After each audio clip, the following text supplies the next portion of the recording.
Tension tuition.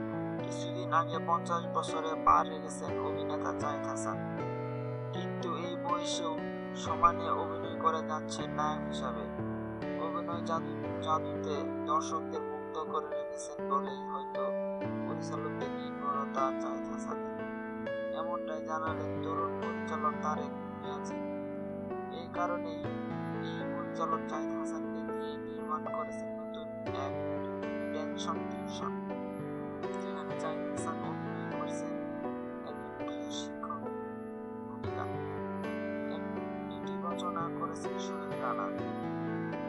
নাটকের গল্প প্রসঙ্গে এই পরিচালক বলেন, একজন গৃহশিক্ষকের সঙ্গে তার ছাত্রী প্রেমের ব্যাপারটি একটু অন্যরকম উপস্থাপন করা হয়েছে। দর্শকরা বেশ উপভোগ করবেন। নাটকে জাহিদ হাসানের বিপরীতে অভিনয় করছেন তানচিকা আবিদ ও তাসনুভা এলিমি।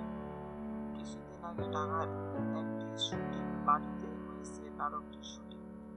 পরিচালক জানালেন, খুব শীঘ্রই RTVতে প্রচারিত হবে এই নাটকটি। Tension tuition. কিছুদিন আগে 50 বছরে পা রেখেছেন অভিনেতা জাহিদ হাসান, কিন্তু এই বয়সেও সমানে অভিনয় করে যাচ্ছেন নায়ক হিসাবে। অভিনয় জাদুতে দর্শকদের মুগ্ধ করে রেখেছেন বলেই হয়তো পরিচালকদের নির্ভরতা জাহিদ হাসানের। এমনটাই জানালেন তরুণ পরিচালক তারেক নিয়াজি। এই কারণেই এই পরিচালক জাহিদ হাসানকে দিয়ে নির্মাণ করেছেন নতুন এক টেনশন টিউশন, যেখানে জাহিদ হাসান অভিনয় করছেন একজন গৃহশিক্ষক ভূমিকা। এটি রচনা করেছেন সোহেল রানা। নাটকের গল্প প্রসঙ্গে এই পরিচালক বলেন, একজন গৃহশিক্ষকের সঙ্গে তার ছাত্রী প্রেমের ব্যাপারটি একটু অন্যরকম উপস্থাপন করা হয়েছে। দর্শকরা বেশ উপভোগ করবেন।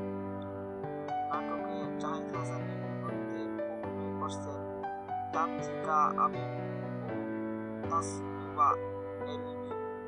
কিছুদিন আগে ঢাকার একটি শুটিং বাড়িতে হয়েছে নাটকটির শুটিং। পরিচালক জানালেন, খুব শীঘ্রই RTVতে প্রচারিত হবে এই নাটকটি।